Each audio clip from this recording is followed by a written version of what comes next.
Shalom, selamat pagi jemaat Elohim yang dikasihi Tuhan.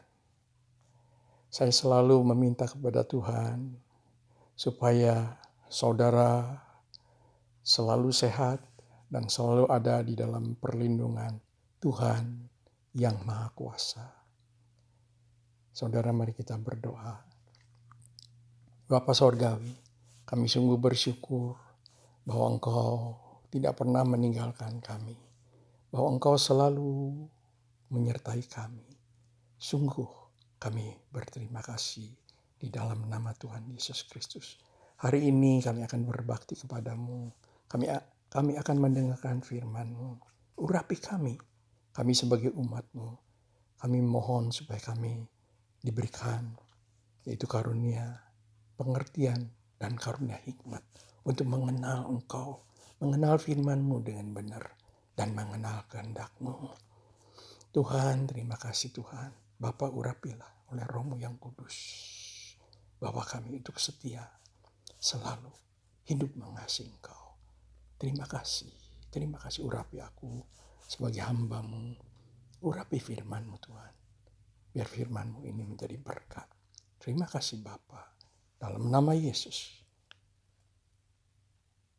kami memohon. Terima kasih Yesus. Amin. Hari ini saya akan mengajak saudara-saudara untuk mendoakan keadaan dunia yang sedang kacau balau keadaannya. Kita tahu kejadian COVID-19 di China sangat menakutkan, dan COVID-19 ini sampai menjalar ke seluruh dunia. Kematian di mana-mana terjadi, sehingga di setiap negara semua orang pada ketakutan dan pada panik. Setiap kota pada di lockdown oleh karena virus corona ini. Di negara China, di negara Iran, di negara Italia, di negara Spanyol, Inggris, Amerika, Korea Selatan, Australia, Indonesia, dan India. Semua negara-negara ini pada terkena yaitu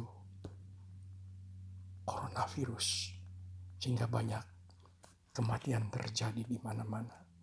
Saudara, dan pemerintah memberi pelaturan. Semua gereja-gereja, klub-klub, stadion olahraga, tempat tamasya pada ditutup. Bahkan setiap orang tidak boleh berjabatan tangan karena takut penyakit ini menjalar kemana-mana. Bahkan berbicara pun harus dengan jarak 1,5 meter. Wah, dahsyatnya. Ini penyakit, saudara. Banyak pabrik-pabrik dan toko-toko pada tutup, dan pengangguran. Wah, sangat banyak pengangguran, saudara. Penduduk dunia pada ketakutan menghadapi musuh dunia yang tidak kelihatan ini. Ini musuh yang tidak kelihatan, saudara. Itu COVID-19, coronavirus.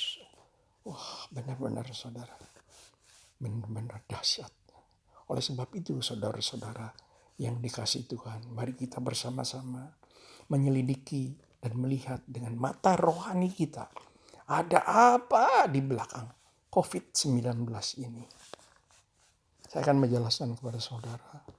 Ketika saya berdoa untuk minta perlindungan dari Tuhan untuk keluarga saya dan untuk yaitu gereja Tuhan, untuk jemaat Elohim. Dan Tuhan menjelaskan bahwa saat ini sedang terjadi perang agama, yaitu perang Harmagedon. Tuhan menjelaskan di tahun 2018 dan 2019 ada penginjilan besar-besaran terjadi melalui internet. Penginjilan di jalan-jalanan, di gereja-gereja, dan penuaian jiwa-jiwa dengan luar biasa sedang terjadi di setiap negara. Banyak orang yang bertobat, saudara. Dan pencurahan Roh Kudus kepada orang-orang yang radikal terjadi. Bahkan Tuhan Yesus sendiri, dia menginjili melalui mimpi kepada orang-orang yang radikal. Sehingga pertobatan besar-besaran terjadi.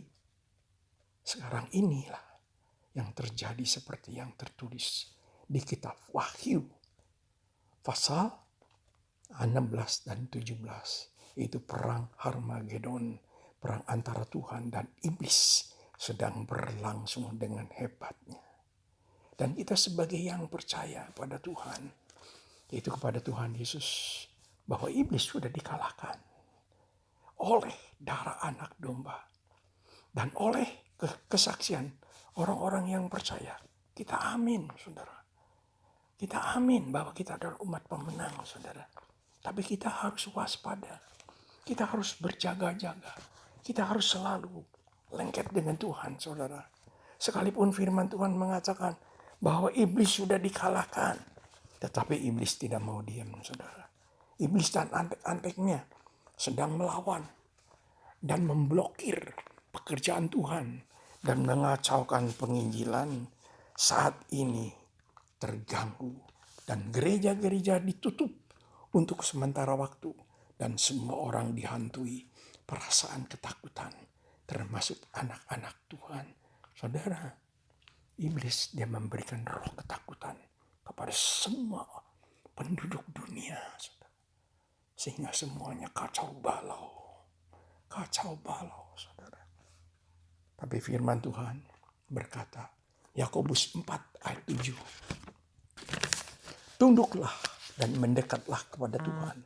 Lawanlah iblis, maka ia akan lari daripadamu. Firman Tuhan mengajarkan kita jangan takut.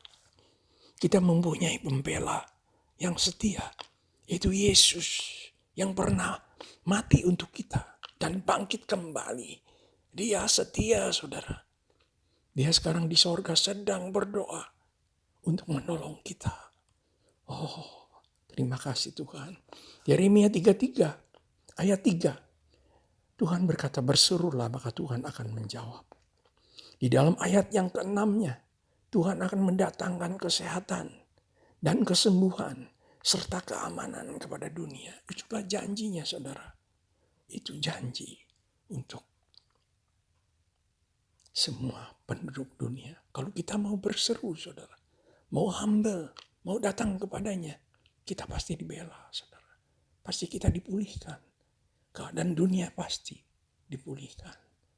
Terima kasih Tuhan. Lukas 10 ayat 19. Yesus berfirman, sesungguhnya aku telah memberikan kuasa kepada kamu, kepada setiap orang yang percaya untuk menginjak ular dan kalajengking dan kuasa untuk menahan kekuatan musuh. Sehingga tidak ada yang akan membahayakan kita, saudara. Wah, saudara, kita dibela oleh Tuhan. Oleh sebab itu, kita harus setia, saudara. Kita harus setia. Mari saudara-saudara, kita sebagai umat Elohim yang telah dipilih Tuhan. Mulai hari ini, setiap hari, kita berdoa dengan tak putus-putusnya. Memohon kepada Tuhan agar Tuhan memberikan belas kasihan kepada setiap penduduk dunia. Supaya keadaan dunia yang kacau balau semuanya dipulihkan oleh Tuhan. Saya percaya tidak ada yang mustahil bagi Tuhan untuk memulihkan dunia ini. Karena Tuhan adalah Tuhan yang Maha Kuasa. Sekali lagi, mari saudara-saudara, kita bersatu. Hidup untuk Tuhan. Sebab tanda-tanda nubuatan sedang digenapi. Di dalam 2 Petrus pasal yang ketiga, ayat yang ke-9. Tuhan menghendaki supaya jangan ada yang binasa. Melainkan supaya semua orang berbalik dan bertobat. Itulah kerinduan hati Tuhan. Supaya di seluruh dunia ini jangan ada binasa. Supaya di saat Tuhan kedatangan yang kedua kali, Dia bisa membawa semua orang masuk ke dalam kerajaannya, termasuk kita semua. Sekali lagi saudara, marilah kita setia. Hampiri takhta Allah setiap hari, setiap saat. Karena kita adalah umat pilihan yang dikasihi Tuhan. Kita bersyukur pada Tuhan. Mari kita berdoa. Tuhan Yesus, terima kasih. Kau sungguh baik. Engkau sangat setia. Kau tidak pernah meninggalkan kami. Kau selalu menyertai kami. Sungguh kami bersyukur. Kami bersyukur Tuhan. Aku memohon Tuhan lindungi kami sebagai anak-anak-Mu. Jagai Tuhan. Setiap hari, setiap waktu. Jangan sampai terjadi hal-hal yang tidak diinginkan.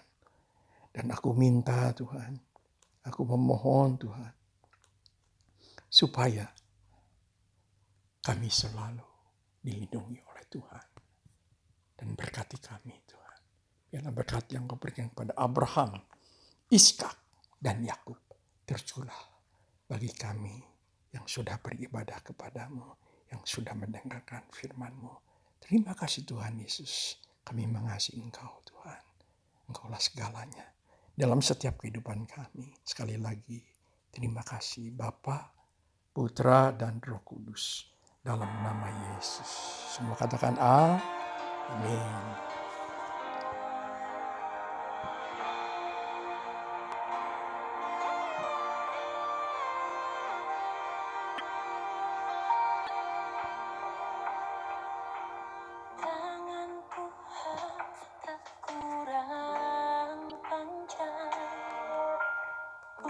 Selalu menolong hidupku, telinganya tak kurang tajam untuk mendengar seruan hatiku.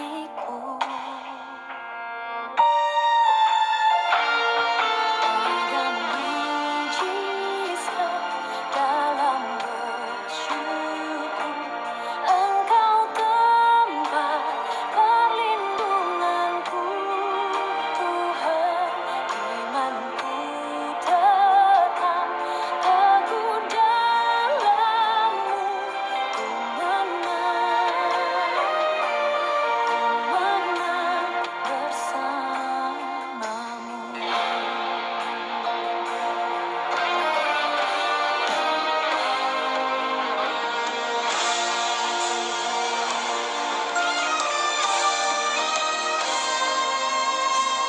Tangan Tuhan tak kurang panjang untuk selalu menolong hidupku.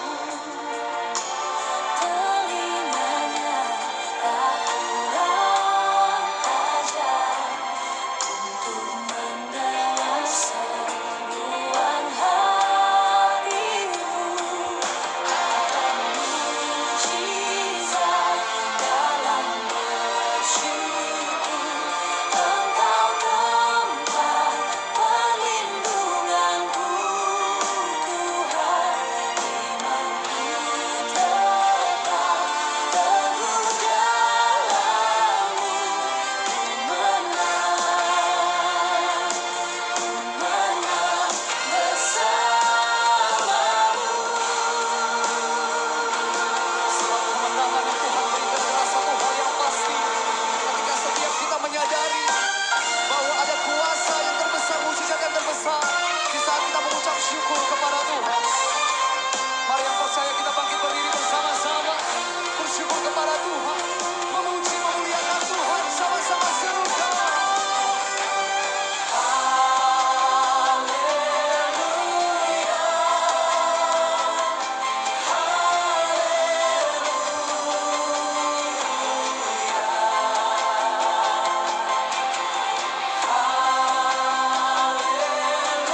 Amin. Tuhan memberkati semua.